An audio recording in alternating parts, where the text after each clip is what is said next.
The Lekki story, how innocent people were killed. It was the year 2020 in Lagos, Nigeria.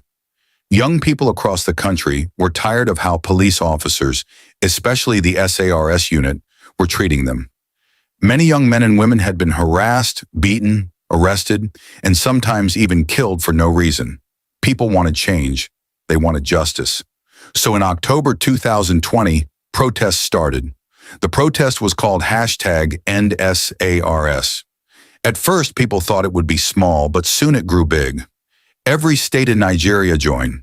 In Lagos, the biggest gathering was at the Lekki toll gate. The protest at Lekki was peaceful. People brought food, water, music, and even medical aid. They sang songs, prayed, and carried the Nigerian flag. Every day and night, they gathered to say the same thing: end police brutality. We want freedom. The night that changed everything. On October 20th, 2020, the protesters were at the toll gate as usual. They were not violent. They were not fighting. They sat on the road, raised the flag, and sang the national anthem. Some held candles. Others prayed. Everyone thought it was just another night of peaceful protest. But something strange happened around evening time. The street lights that usually shone bright at the toll gate went off. The billboard that always had light also went dark. Even the CCTV cameras were removed or switched off. People started to worry. They asked themselves, why is everything going dark? What is about to happen? Then around 7 p.m., soldiers of the Nigerian army arrived. At first, people thought they came to keep peace.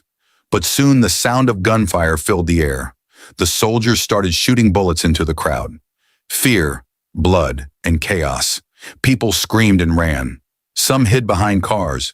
Some lay on the floor, raising the Nigerian flag and shouting, "Don't shoot! We are peaceful." But the soldiers kept firing.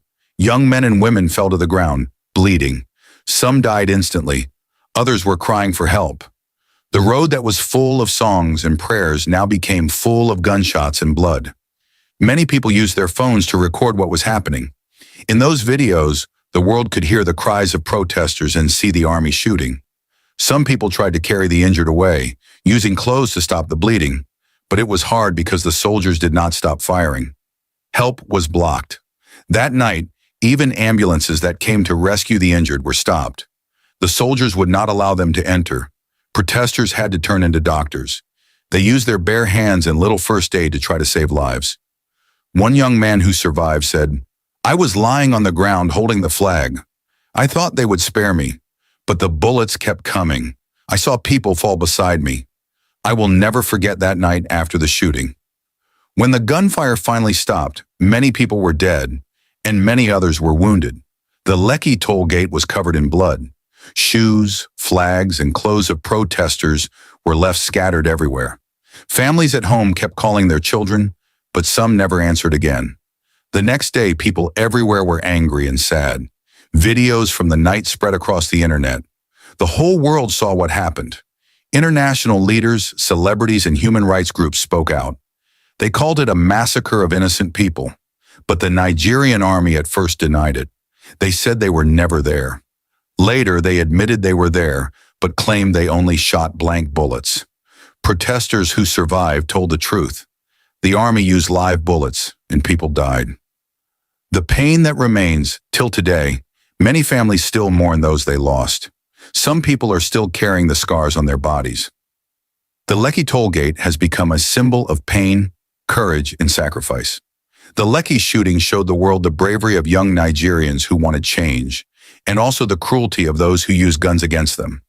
The voices of those who died are remembered every year on October 20th. People call it the Lekki Massacre. Why it matters. This story is not just about death. It is about hope and courage too. Those young people believed in a better Nigeria. They believed their voices mattered. Even in the face of guns, they raised the national flag and sang the anthem. That picture, the flag stained with blood, will never be forgotten. Lekki is a reminder that people should never be killed for asking for justice. It is also a lesson that peace and freedom come at a cost.